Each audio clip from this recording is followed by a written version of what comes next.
Olá, gente querida! Hoje é 7 de setembro, Dia da Pátria, Dia da Independência do nosso país. Embora saibamos, ainda há muitos elementos que precisam ser refeitos, restaurados. De fato, ainda não há verdadeira independência e autonomia para muitos dos filhos e filhas desta pátria, mas nós amamos tanto o Brasil e gostamos tanto de aqui viver. Porém, nesse dia, de modo especial, queremos orar por nossa pátria. Nesses últimos dias, manifestações vêm sendo preparadas. Certamente vamos amanhecer o dia com muitas manifestações pelo Brasil afora, de vários matizes ideológicos diferentes. A favor do governo do presidente Jair Bolsonaro, contra o governo do presidente Jair Bolsonaro. Há também manifestações que pedem intervenção militar, golpe militar, fechamento do Congresso Nacional, fechamento do Supremo Tribunal Federal. É muito importante que se diga definitivamente. Para nós, da Igreja Católica, para a doutrina social da Igreja Católica, toda e qualquer manifestação que pede regimes antidemocráticos, golpes de Estado, golpes militares, ditadura militar ou coisa do gênero, com a supressão do Estado democrático de direito, isso está frontalmente contrário à doutrina social da Igreja. Temos que rezar para que haja mais democracia, mais participação, uma sociedade mais crítica, uma sociedade que reflita mais, que seja corresponsável, assuma de fato a sua democracia não somente representativa, mas participativa, que haja respeito e diálogo entre os poderes da nação, cesse todo tipo de sanha, de desejo insano, de ruptura do Estado democrático de direito. Isso é absolutamente inadmissível. Rezemos então pelo país, para que reine a paz, a concórdia, a liberdade, a prosperidade, os empregos retornem, a economia se reaqueça e as coisas mais e mais voltem à normalidade depois desta pandemia que vagarosamente está cessando. O texto do Evangelho de hoje é de Lucas 6, de 12 a 19. Naqueles dias, Jesus foi à montanha para rezar e passou a noite toda em oração a Deus. Ao amanhecer, chamou seus discípulos e escolheu 12 entre eles, aos quais deu o nome de apóstolos: Simão, a quem pôs o nome de Pedro, e o seu irmão André, Tiago e João, Filipe e Bartolomeu, Mateus e Tomé, Tiago, filho de Alfeu, e Simão, chamado Zelota, Judas, filho de Tiago, e Judas Iscariotes, aquele que foi o traidor. Jesus desceu da montanha com eles e parou num lugar plano. Ali estavam muitos dos seus discípulos e grande multidão de gente de toda a Judeia e de Jerusalém, do litoral de Tiro e de Sidônia. Vieram para ouvir Jesus e para serem curados de suas doenças. E aqueles que estavam atormentados por espíritos maus também foram curados. A multidão toda procurava tocar em Jesus, porque uma força saía dele e curava a todos. Palavra da salvação. Glória a vós, Senhor. Minhas irmãs e meus irmãos, Jesus sobe a uma montanha para orar. Na tradição bíblica, na tradição do povo de Israel, o monte é o lugar da teofania, é o lugar da mediação do encontro entre Deus e a humanidade. É o lugar do encontro com Moisés, com o povo de Israel, que aos pés do Monte Sinai participa da aliança. O Monte Horebe é o lugar do encontro de Elias com Deus. Jesus então sobe a montanha muitas vezes no Evangelho de Lucas. Já lhes disse algumas vezes, o Evangelho de Lucas é muito caracterizado pela oração. Jesus ora muitas vezes, sobretudo em situações especiais, quando ele tem que tomar decisões muito importantes. A decisão da escolha dos 12 apóstolos é uma decisão fundamental para Jesus. É por isso que ele se retira para o monte e a sós, na intimidade com o Pai, ele ora para amadurecer a decisão que vai ser tomada.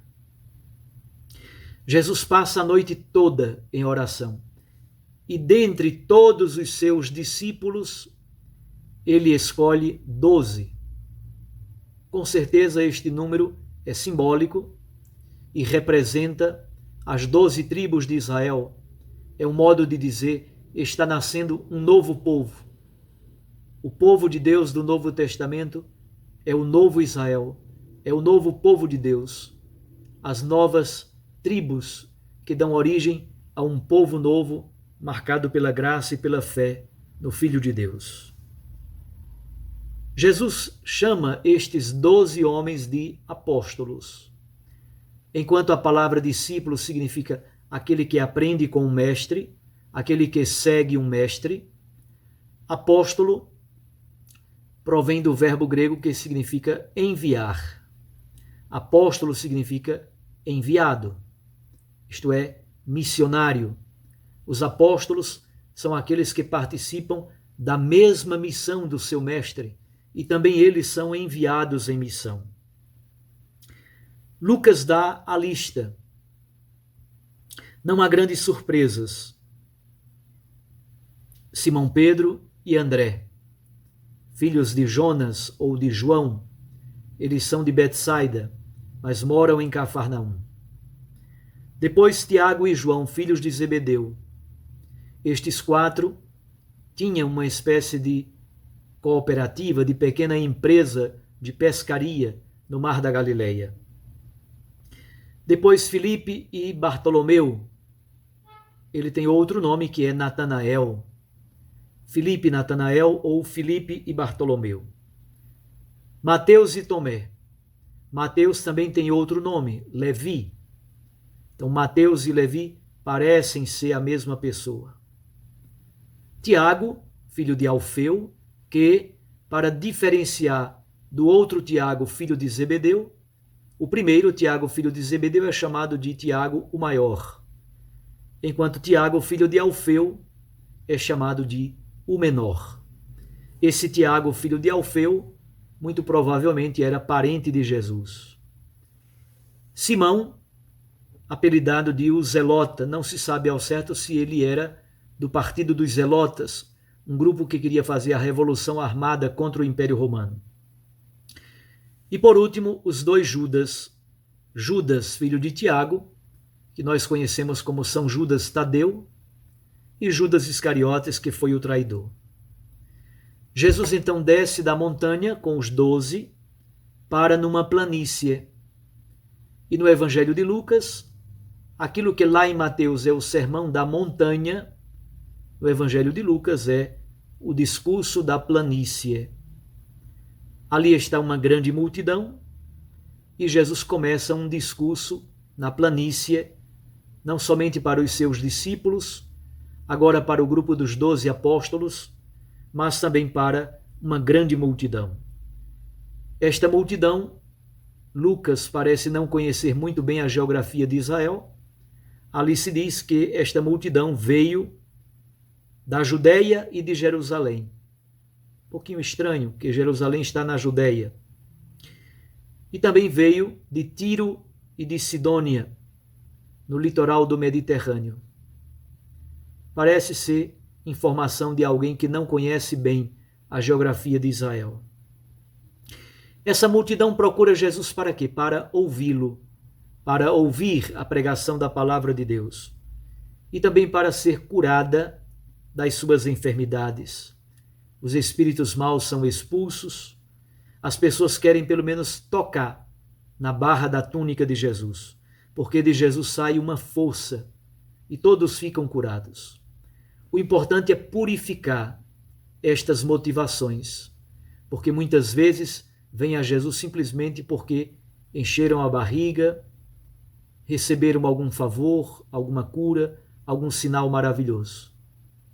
Jesus quer construir uma relação nova, uma comunidade nova, uma família nova.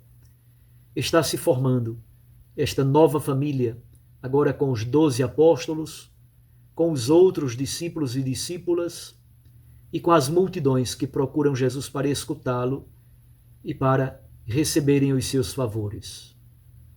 Percebam que as relações com o Senhor são distintas e o nível de profundidade também é distinto. Peçamos então ao Senhor a graça de estarmos com Ele na montanha, em oração. A graça de participarmos do número daqueles que são escolhidos por Ele, para entrarmos na sua mesma missão e continuarmos a mesma missão que está no coração de Jesus. Um abraço a você. Fique com Deus e sua Mãe Maria Santíssima. Sejamos parte daquela multidão que procura Jesus para escutá-lo e para receber os seus favores, não transformando a religião numa troca comercial, um toma lá da cá, mas vivendo essa experiência bonita da graça. Jesus gratuitamente oferece os seus dons, os seus favores, as suas graças, as suas bênçãos. Um abraço a você que me acompanha. Fique com Deus e sua Mãe Maria Santíssima. Nunca mais eu fiz, agora eu vou fazer. Por favor, se você ainda não é inscrito, inscreva-se no canal. Acione este sininho que está aí embaixo e assim você, ao inscrever-se, você receberá também as notificações do YouTube e assim você poderá sempre acompanhar a cada dia os vídeos novos que vão sendo postados. Eu os abençoo, em nome do Pai, e do Filho, e do Espírito Santo. Amém. Até amanhã, se Deus nos permitir. E rezemos sempre pela nossa pátria.